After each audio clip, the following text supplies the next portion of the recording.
Video నచ్చితే కనుక తప్పకుండా లైక్ చేసి షేర్ చేయండి. Hi everyone, as I told you in my previous video, we need to develop our sentence formation skill to get better fluency in English, right? So today in this video I am going to explain some situational sentences which are very useful for our daily conversation. So let's get started the video. The first one is I have run out of money. Okay, I have run out of money. What is run out of? I have run out of money. I have run out of petrol. I have run out of patience with her. I have run out of ideas to upload videos on my vlogs channel. What is that? Run out of ante అయిపోవడం. Okay, I have run out of money అంటే ఏంటంటే నా దగ్గర money అయిపోయాయి, డబ్బులు అయిపోయాయి, ఇది meaning. I have run out of petrol అయిపోయింది. లేకపోతే I have run out of patience with her అంటే I can't cope with her, ఆమెతో నేను పడలేకపోతున్నాను అంటే చూసారా, నా ఓపిక నశించింది. అలాంటప్పుడు ఈ రన్ అవుట్ ఆఫ్ యూస్ చేస్తాం. రన్ అవుట్ ఆఫ్ పక్కన ఏమేమి చాలా చెప్పాను కదా, ఐడియాస్, పెట్రోల్, మనీ, మిల్క్, ఇవన్నీ కూడా అయిపోయింది. I have run out of money అంటే అయిపోయింది, ఎలా యూస్ చేస్తాం. దాన్ని next one, I spend a few weeks in India. I spent a few weeks in India. I spent a few months. I spent a few days, a few minutes, a few hours. Okay, a few years. ఇలా a few తర్వాత మనం weeks, months, days, years, hours ఇవన్నీ పెట్టుకోవచ్చు. Okay, నేను ముంబైలో కొన్ని weeks గడిపాను అంటాం కదా, అలాంటప్పుడు I spend a few weeks in Mumbai.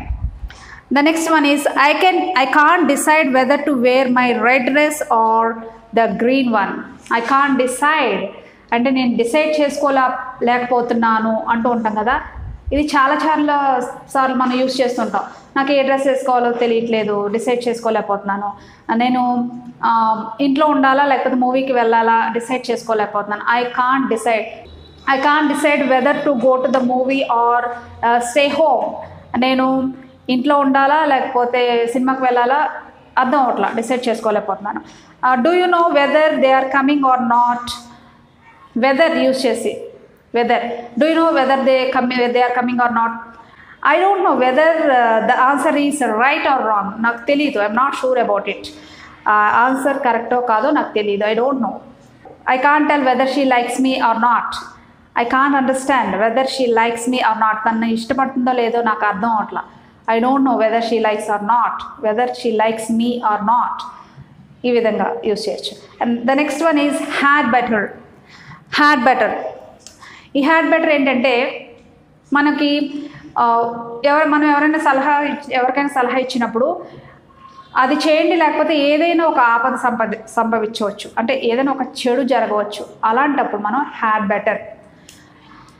మామూలుగా మనం you should take care of yourself, లేకపోతే you should take an umbrella, నువ్వు తీసుకువెళ్ళాలి, అలాంటప్పుడు మనం యూజ్ చేస్తాం. కానీ హ్యాడ్ బెటర్ ఎప్పుడు యూజ్ చేస్తామంటే ఇది చేసి తీరాలి, లేకపోతే తప్పకుండా నీకు ఏదో ఒక చెడు జరుగుతుంది, అలాంటప్పుడు హ్యాడ్ బెటర్. దీని గురించి నేను ఆల్రెడీ వీడియో కూడా అప్లోడ్ చేశాను. ఇక్కడ చూడండి, యూ హ్యాడ్ బెటర్ తర్వాత ఏముండాలి, V1 ఉండాలి. యూ హ్యాడ్ బెటర్ టు అనకూడదు, యూ హ్యాడ్ బెటర్ తర్వాత V1. You had better take your rain coat అంటే ఇప్పుడు వర్షం పడేలా ఉంది, నువ్వు ఖచ్చితంగా రెయిన్ కోట్ తీసుకువెళ్ళాలి. You had better take your umbrella. ఈ విధంగా చెప్పచ్చు. Some more examples, I had better sleep now. నేను ఇప్పుడు ఖచ్చితంగా పడుకోవాలి, ఎందుకంటే నిద్రపోవాలి, ఎందుకంటే రాత్రి నేను నిద్రపోలేదు, ఇప్పుడు నిద్రపోకపోతే హెల్త్ ఇష్యూస్ వస్తాయి కాబట్టి ఖచ్చితంగా నిద్రపోవాలి. I had better sleep. Next, we had better leave before the principal comes. Students ఇలా మాట్లాడుకోవచ్చు, ఇక్కడి నుంచి మనం వెళ్ళిపోవడం మంచిది. ఎప్పుడు? బిఫోర్ ప్రిన్సిపల్ కమ్స్, ప్రిన్సిపల్ వచ్చే ముందు వెళ్ళిపోవడం మంచిది, లేకపోతే ఆయన కొట్టచ్చు, వెళ్ళకపోతే ఏదో ఒకటి జరగచ్చు, పనిష్మెంట్ మనకు రావచ్చు. అలాంటప్పుడు he had better not come.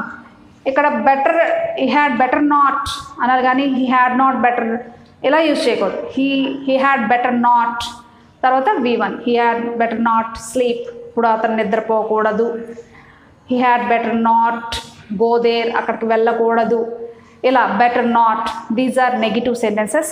The next one is listen to my advice and I am certain you will be fine. Listen to my advice. ఇక్కడ చూడండి ఐఎమ్ షూర్ అంటూ ఉంటాం కదా. ఐఎమ్ సర్టెన్ అంటే I'm sure you will be fine అంటూ ఉంటాం. నువ్వు ఖచ్చితంగా బాగుంటావు, నా అడ్వైస్ విను, listen to my advice. And I'm certain you will be fine, నువ్వు తప్పకుండా బాగుంటావు. నెక్స్ట్ వాట్స్ ద మ్యాటర్, ఏంటి విశేషాలు, ఏంటి విషయం. What's the matter, you look pale, are you sick. What's the matter, you look pale, are you sick. ఏంటి నువ్వు చూడడానికి చాలా వీక్గా కనిపిస్తున్నావు, పేల్, యూ లుక్ పేల్, ఒంట్లో బాగోలేదా ఏంటి, నువ్వు సిక్ అయ్యావా, are you sick. This is informal conversation. అంటే మన ఫ్రెండ్స్తో కానీ కొలీగ్స్తో కానీ మాట్లాడుకుంటూ ఉంటాం కదా క్లోజ్గా, అలాంటప్పుడు వాట్స్ ద మ్యాటర్ ఎలా అంటూ ఉంటాం. ఒక ఆఫీసర్ దగ్గరికి వెళ్ళి మన బాస్ దగ్గరికి వెళ్ళి వాట్స్ ద మ్యాటర్ అనకూడదు. That is informal way. Formal way conversation వేరుగా ఉంటుంది, ఇన్ఫార్మల్ వేరుగా. Can you repeat it or can you say that again ఇలా అంటూ ఉంటాం కదా. అంటే మనకు ఎవరైనా చెప్పినప్పుడు వినపడినప్పుడు ఐ డిడింట్ హియర్ యూ, లేకపోతే I couldn't hear you, I can't hear you, నేను నీ మాటలు నాకు వినపడట్లేదు, I can't hear you. Can you hear me, నా మాటలు నీకు వినిపిస్తున్నాయా. I can't hear you, I didn't hear you, నీవేం చెప్పావో నాకు అర్థం అవ్వలేదు. కెన్ యూ రిపీట్ ఇట్, ఒకసారి రిపీట్ చేస్తావా. Can you say that again, ఇలా యూస్ చేస్తాం. ఎవరైనా మనకి చెప్పింది వినపడకపోతే ఇలా యూస్ చేస్తాం. ఓకే, ఇది ఇంటర్వ్యూస్లో మాత్రం యూస్ చేయకూడదు. ఇంటర్వ్యూస్లో మన క్వశ్చన్ అడిగినప్పుడు ఐ కాంట్ హియర్ యూ అనకూడదు. We have to pay attention towards those questions. చాలా చాలా కాషియస్గా వినాలి. ఓకే, ఇంటర్వ్యూస్లో అలా ఈ క్వశ్చన్ అడగకూడదు నాకు తెలిసి. Next, do you no if there is hotel around here. ఇక్కడ చుట్టుపక్కల ఎక్కడైనా హోటల్ ఉందో, లేకపోతే మనకి ఏదైతే అవసరం, షాపింగ్ మాల్ కానీ మనకి ఏదైనా అవసరం వచ్చినప్పుడు అది అడగాలి అనుకున్నప్పుడు ఈ క్వశ్చన్ బాగా యూజ్ అవుతుంది. త్వరగా వెళ్ళిపోవడానికి ఏదైనా షార్ట్ కట్ ఉందా అంటూ ఉంటాం కదా, అలాంటప్పుడు do you know the subway to the railway station, do you know the subway to the market, ఇలా. Next, I'm looking for the bus stop, can you tell me how to get there. I'm looking for the railway station, can you tell me how to get there. ఎలా చేరుకోవాలి, get there అంటే చేరుకోవడం. Okay, I'm looking for the hotel, can you tell me how to get there. ఇక్కడి నుంచి ఎలా చేరుకోవాలి, because I'm new to this place, so I don't know how to get there. So I'm asking that information to a stranger. Okay, so that time this question very helpful for us. I am looking for so and so, can you tell me how to get there, can you tell me. లేదు మనం మర్యాదగా అడగాలి అన్నప్పుడు could you or would you tell me, could you tell me, could you please tell me, would you please tell me. These are polite ways to ask questions. Okay, video నచ్చితే కనుక తప్పకుండా like చేసి share చేయండి. Thank you for watching this video. Please support my channel.